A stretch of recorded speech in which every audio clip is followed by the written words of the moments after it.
Welcome back to the Anxiety Slayer podcast. I'm Shan Vanderleek, here with my wonderful friend and co-host Ananga.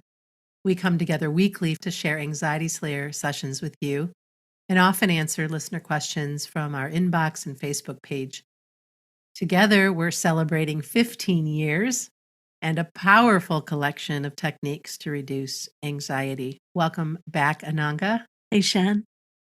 This week on the podcast, we're exploring how you can be more gentle with yourself when living with stress and anxiety, choosing that gentle path.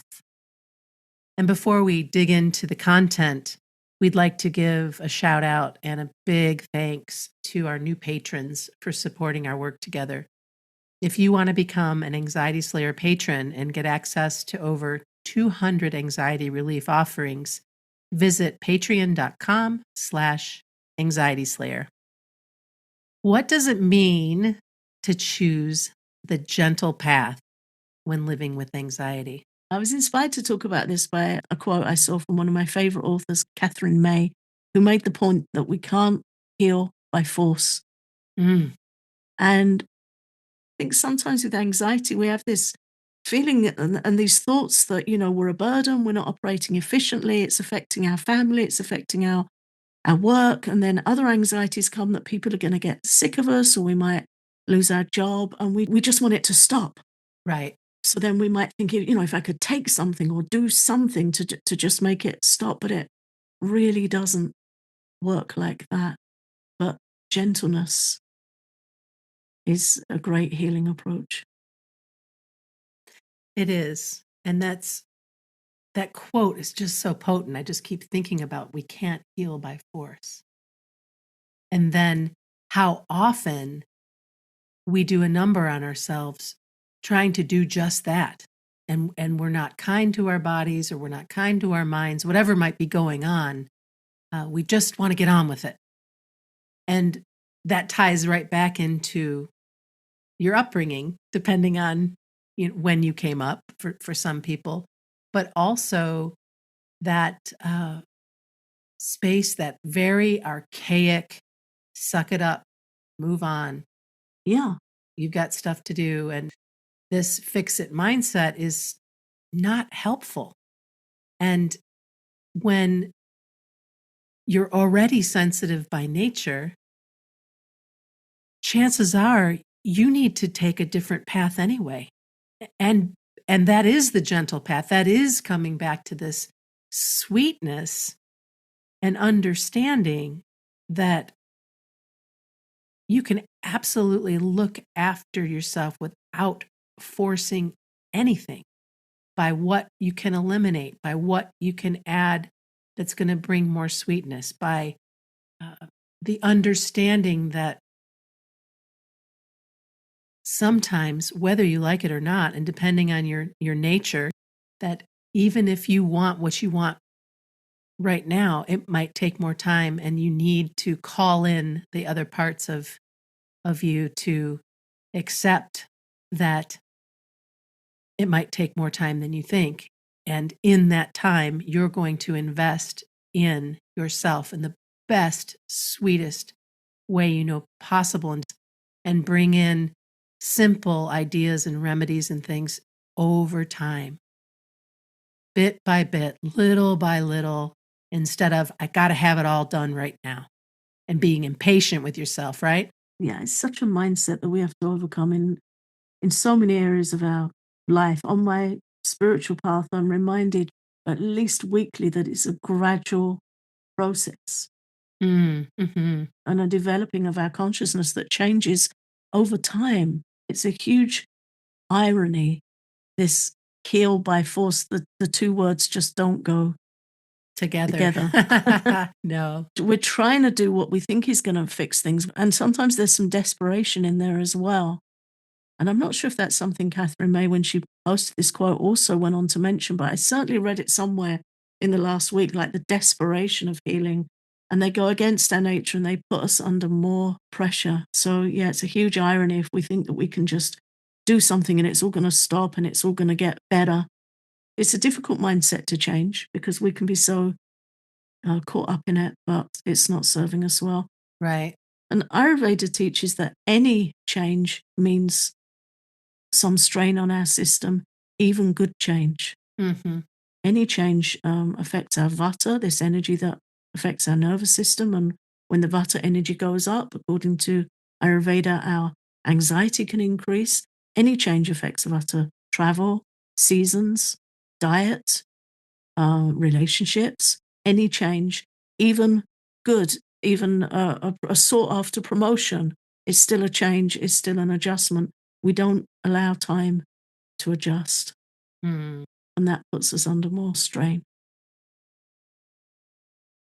And we each and every one of us deserve better than that. And to be in that space of allowance and understanding that no matter what it is we're moving through, that there is going to be that point where you're kind of pushing through the keyhole, and to be as sweet with yourself as you can at that time. But then you're going to get to the other side of it where that beautiful exhale and that being able to look and see that this change, this strain, this was worth it. That I took the steps I needed to take to look after myself in a more gentle way. And it isn't always easy, but I continue to honor myself day after day. Yeah, it's not always easy until we get, and it does take time and it does take turning back to ourselves and some work. But when we get to that point where we're content with our boundaries and we've got to know ourselves, we understand our nature, we understand what we need. The gift in this is that we stop looking for outside validation. Mm. We've all got these voices and patterns and conditioning, impressions that we're lugging around with us. And the thing is, when we're trying to do things quickly and by force, the Vedic teaching is that usually results in misery. Mm-hmm. And when we can just understand ourselves more and support ourselves more, there's something very healing about that. Saves a lot of strain and a lot of energy. And this information's there for us to study and reflect on. And I was joking with somebody recently. I heard something and I said, "Carl, why didn't I get told this 20 years ago?" And I did. I know I did. It just didn't go in. The information was there, but I wasn't hearing it. It had some layers to soak through. So that takes time. A friend of mine has a beautiful saying, which really affected me when I first heard her say it. She said, "If you don't understand something, stand under." She's great with words. Stand under it. Let it soak in. Let it act. There's information and help there that will act on us if we just can be still and let it happen. Beautiful. Let's explore some of the opportunities that we have when living with anxiety. And that might sound like, what? What opportunities? But there really are a number of opportunities when living with anxiety. And it begins with self-care and self-compassion and treating yourself the way you would a trusted friend, the way you would a toddler or child, uh, the way you would your grandmother, to be in that space of just being in awe and sweetness with yourself instead of turning on yourself. So, for example, I'm going to be meeting a new physician next week, and I've been looking for a new one for a while. And there's some discomfort around that because I really miss the woman that retired, and the person in between wasn't a good fit for me. So I'm praying that this person will be a good fit. And I'm allowing for it to be what it is. It's either going to be a good fit or I will continue searching until I find somebody, instead of cranking up my anxiety and creating something really heavy around this situation. Or, oh no, I'm going to have to look for a new healthcare provider or whatever, creating a story that isn't true. The story that's true is that I love and care for myself enough to know that I have to have a partnership with somebody that I trust and that is also compassionate in the way that they offer their services. And does that make sense? Fully makes sense. And again, how can we feel that we're in a partnership that involves healthcare unless we can feel safe and respected? Because we were talking about health anxiety and medical tests recently, and I shared that a lot of my health anxiety that I'd experienced previously was from control, feeling out of control. Now we didn't have this term when I was going through those experiences, but now we talk about coercive control. How can that have a place in healing? So if we have a healthcare practitioner that feels a bit too opinionated, you can't ask questions, or a bit too dominating or forceful with their idea of what picture they're painting for your health, or what medications they feel you should be taking, and there's no room for discussion, that doesn't feel like a healing relationship. And we have the right to change until we find someone who's a good fit. And we don't always realize that. Again, that's a conditioning thing, that we don't always realize we have a choice, and then we just sit and accept and feel awful. So, yeah, it's really, really important to find somebody that you can ask questions and work with. Yeah. Another opportunity in living with anxiety is knowing our nature, knowing our gifts, knowing the things that come natural to us, our potentials, really giving ourselves credit for knowing who we are and that we do not need to show up any other way than who we truly be. Yeah. So I don't have to put a mask on to pretend that I am completely comfortable in this doctor's appointment or in this medical test or in this new job or in whatever it is, going out and socializing in a way that I'm not used to. I can show up and look after myself in a way where I can show up in my Shanness or in your Ananganess, where this is where I'm at. This is how I'm showing up. And thank you. And that's that. Yeah. And that's a huge gift, a huge opportunity in anxiety. And it's a very healing potential to understand our nature, to understand the things that give our life meaning and purpose. Or as one of my favorite teachers, Dr. Gladys McGarry, who left her body last week at the age of 103, I think she was, sadly missed, great teacher. She said, find what gives you juice. And anxiety can really make us feel like our juice is all squeezed out, but it isn't. And we can reclaim it and we can rebuild it. And I think a really helpful way of looking at that is to consider ourselves like a multifaceted person, where it's not I have anxiety, but I still like to read. It's I have anxiety and I love to read. I love to explore. I love to cook for my family. I love to hear people's stories.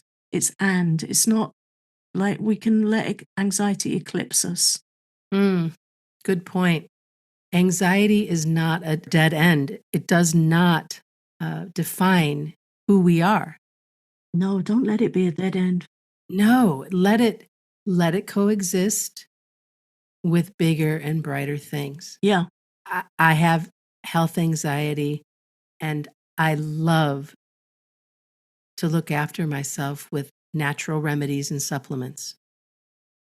I have anxiety, and I love to walk the shores of Lake Michigan. I have anxiety, and I'm a really good friend. You are. Those, well, thank you. But, and what comes up for you as you're listening to Ananga and I speak about this? We'd love to know what comes after I have anxiety and from you. What comes up for you? Because we know that there's so much more. Yeah, and find a few ands and write them down in a journal or the front page of a notebook, or stick them somewhere where you're going to see them on your bathroom window or your fridge, somewhere where it feels an affirmative good place, a happy window that you like to look out of, stick them up and remind yourself of the shining parts of you. If you think of yourself as a gem, a faceted gem with many facets, okay, anxiety might be one of them, but sometimes faceted gems have loads of facets, many, many. So find lots of Anns. Yes. Find lots of strengths. And it doesn't mean that people that are anxious aren't brave, aren't courageous, aren't strong. Oh, I think that we're some of the most courageous, brave, and strong people on the planet. I think so too. So find those things and enter into some self-acceptance and self-discovery as well. When you find some Anns, where can you go deeper with them or broader with them? What more can you do with them? How can you bring them into your day and really hold them close? Hold them close to your heart. Mm-hmm. And this all segues into exploring your personal dharma and the peace that comes with knowing who you are. Oh my goodness, it's just so beautiful to be in that space where you're not trying to fix things, manage things, change things at all, but you've settled in, you know who you are, you know what you need, you know how to look after yourself in a way that has really put you at the front of the line. Yeah. In terms of anxiety, having some spiritual rootedness and groundedness is really the best medicine and so essential. We mentioned exploring your personal dharma, understanding that we all have some God-given abilities, and those things can really get knocked out of us. Our awareness of them can get knocked out of us by societal pressure, by trauma, by anxiety, by the expectation of others. And something that's been hugely beneficial for me is to really sit with that and think, well, what are the things I've always loved to do, come what may? And some of them I've had to unearth anew due to some experiences in my life over recent years that had kind of kicked them to the side. But when I look, and when I look back through my journal, they were always there. So we have this thread, this continuous thread of abilities. And again, the things that give us juice, what makes you feel enthusiastic. If I've got a pen in my hand and a piece of paper, that even the sound of the scratching away of the pen, sitting in a certain place, reflecting, writing, learning, making connections, and then it always goes to how can I help somebody else with this? Mm-hmm. So for me, it would be studying and sharing is the thread of my life.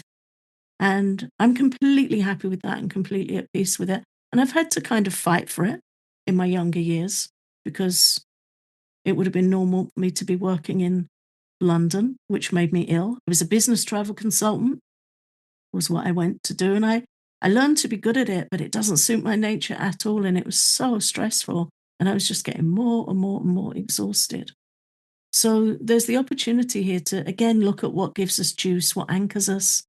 And there's a universal principle with Dharma of protection and support. When we're in alignment with our nature and we're acting in accordance with our nature, the universe responds and supports us. And that's a very beautiful thing. And anxiety can take us there.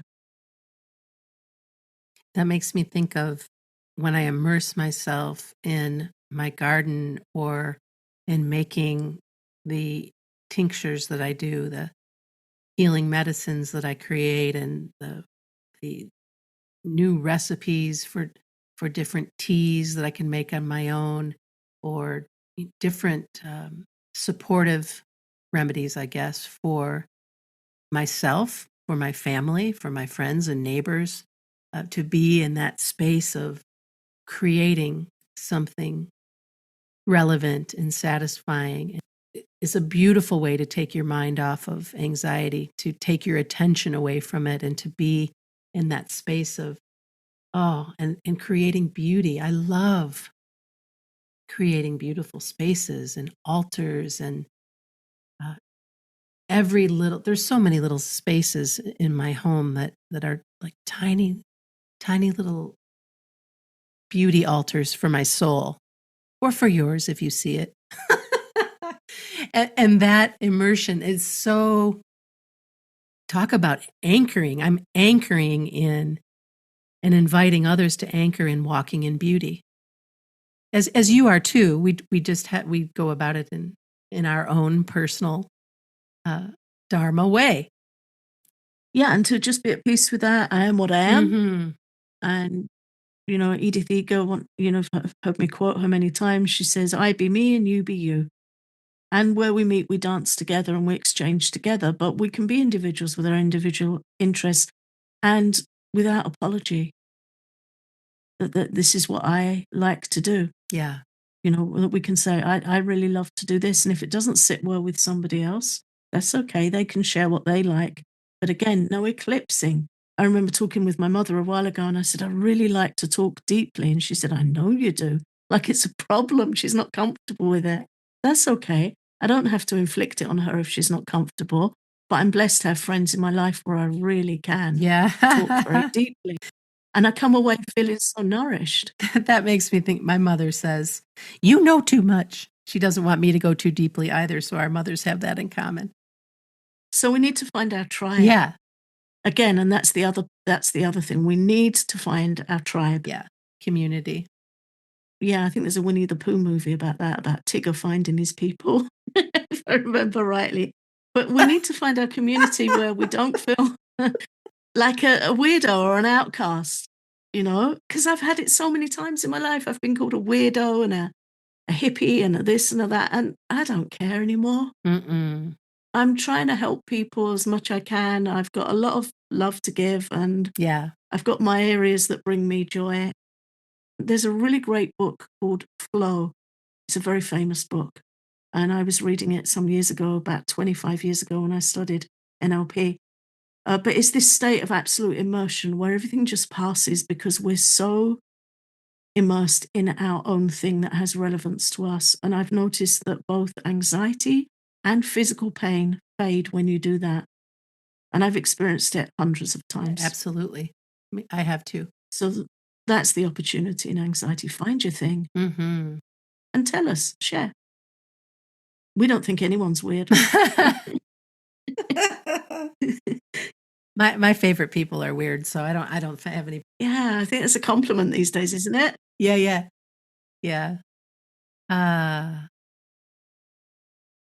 Anxiety can also be something that robs us of choice, of making choices to be in the space of our Dharma, of allowing more of what brings us joy in, because we get stuck and then we don't want to make the wrong decision, and we don't, and is this okay, and what if this goes sideways, or all of the ways that we can steal our own joy. An example of how anxiety can rob us of choice is that there is this sound bath immersion experience that's happening in Traverse City this weekend. And I've been wanting to do that. I've been wanting to do that somewhere, some way. I love singing bowls and sound immersion, and it brings me back to yoga teacher training and just teaching classes and just being in that space. Those singing bowls are so beautiful. And I almost talked myself out of it because, do I really want to go and do that alone? I'm not going to know anybody there. It's in the evening. Do I want to drive? Blah, blah, blah. And then I thought, nuts with that. I want to do this. I want to do this. I'm going to do this. And so I sent in my money and I'm going. Good for you. Yeah, we get stuck. We get frozen. Mm-hmm. I've come to sum it up like this. My mind all day will stop me doing things. It will object and it gets stuck and it stops me doing things. And then when I go to bed, it will turn on me because I haven't done the things. Because the mind can be just such a, the Bhagavad Gita describes that it can be our best friend or our worst enemy. Yeah. It's the tool we need to use to pull ourselves up out of this material quagmire. But it can really be such a trick. Yeah. So sometimes we need to just have some humor with that. And my thing that goes in my journal is I'm just going to keep trying. I'm not giving up. Yeah. There is no way I'm going to end this life with the same mind that I started it with. Amen. No way. And I think some progress has been made, but I'd like to make quite a lot more. and I'm determined to do it. So instead of feeling stuck, it helps to look at what helps. Curiosity, exploration, knowing our strengths, putting our focus on our strengths rather than our perceived weaknesses. But even our perceived weaknesses can be great teachers if we can change the languaging. And something that really helped me with this after a time of a huge shock in my life and the knock-on effects of that on my nervous system, which went on for probably a good few years, certainly very intensely a couple of years, I started going out in nature and taking photos. Just on my phone. I did have a camera, but I wasn't in a place where I could really learn how to use it and focus it so well. So I would just use my phone. And then I got this little clip-on macro lens on my phone because I found what really helped me was zooming in, noticing. So that's why I started. And if anyone follows me on social media, you see I post a fair few nature photos. I still do it. I feel the need to do it less now, but I do it because I like it. So that's how I started. And how it helped me was by zooming in, noticing curiosity, noticing tiny details like how the color on the stem of a flower and the structure changes when it goes into the petals, noticing the patterns in the details. It helped me be in the present moment. It helped me feel grounded. It gave my senses something to kind of latch onto that held me in the present moment. And I can't go so far due to my health challenges. So I've learned to tune into detail that's right on my doorstep. Mm-hmm. And that's been a great gift for me. It's something I've really leaned into and something I really love. So sometimes you might see, if people follow me on Instagram, you might see I post a lot of pictures from a woods. It's literally 20, 30 steps from my front door. All the beauty that's right under your feet. Right there. Right there. Yeah. And a friend was joking with me last week because I like to turn my camera. I treated myself to a new phone that goes into this really cool macro mode. And I took a little course to learn how I could try and notice things more and maybe take some better photos just for my own pleasure. But I learned that you can turn your phone upside down and rest it on the ground and you get fairy angle views, and level views. And I got a really great friend who knows I struggle with my mobility. And she said, sometimes I think you've fallen over in the woods. And then while you're laying there, you're like, oh yeah, that looks like a nice view. I'll just take a picture before I try and get up. I've fallen and I can't get up, but I'm going to take this picture of this toadstool while I'm down here, ever the opportunist. But we had such a good laugh about that. And I just said, yeah, it's a possibility that could happen. So I'm just sharing how I really do it before anyone sends help. Yeah, right. I can completely relate with taking nature photos. As you know, I take them all the time as well. And depending on where I am in the moment, it's either going to be that up close, that zoom in, or it's going to be the more expansive shores of Lake Michigan, but being able to zoom in right now on the different kinds of pine cones and the different, oh my goodness. I mean, I could just be out doing that all day. It brings so much peace and joy. And one of the reasons why I like to be out so much is I also like to create ceremony. So, and what I mean by that is these little altars that I was speaking about earlier is creating some wildflowers in a vase and maybe a little table that I set up. I have an area underneath these huge 100-year-old maple trees up beside my house. And I've just created this very beautiful space in honor of my spirituality, in honor of the all of the nature beings, and to be in that ceremonial space of, look at all of these beautiful acorns and pine cones and how they're tied to life and how they're tied to the forest. And it just brings me so much peace. I think it's always wonderful because I can hear in your voice the personal relevance to you. And that's always a beautiful thing to hear, that we do something that has meaning, that has personal relevance. This is the work of Viktor Frankl when he talks about man's search for meaning. And even in horrific situations like Auschwitz and different concentration camps, which is where his teachings stem from, he talks about people that had meaning and hope were carried through by that. Mm. And again, there's the opportunity with anxiety to turn back to ourselves and look at our internal priorities and strength, because anxiety can make us kind of check out of ourselves, turn away from ourselves because it's so uncomfortable. Mm-hmm. But if we can turn back to ourselves, what really means something to me in my life? Again, something bigger and brighter than fear and anxiety. And these practices really help with that. And again, it's very personal. It's what brings you interest and groundedness and also some comfort, some solace, Mm-hmm. some immersion.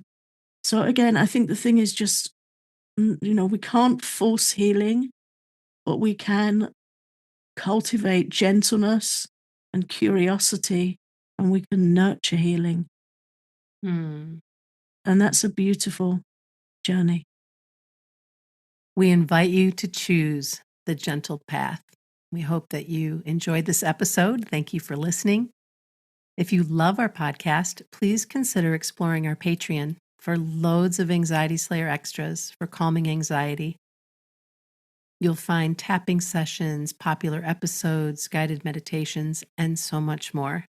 Check it out at patreon.com/anxietyslayer.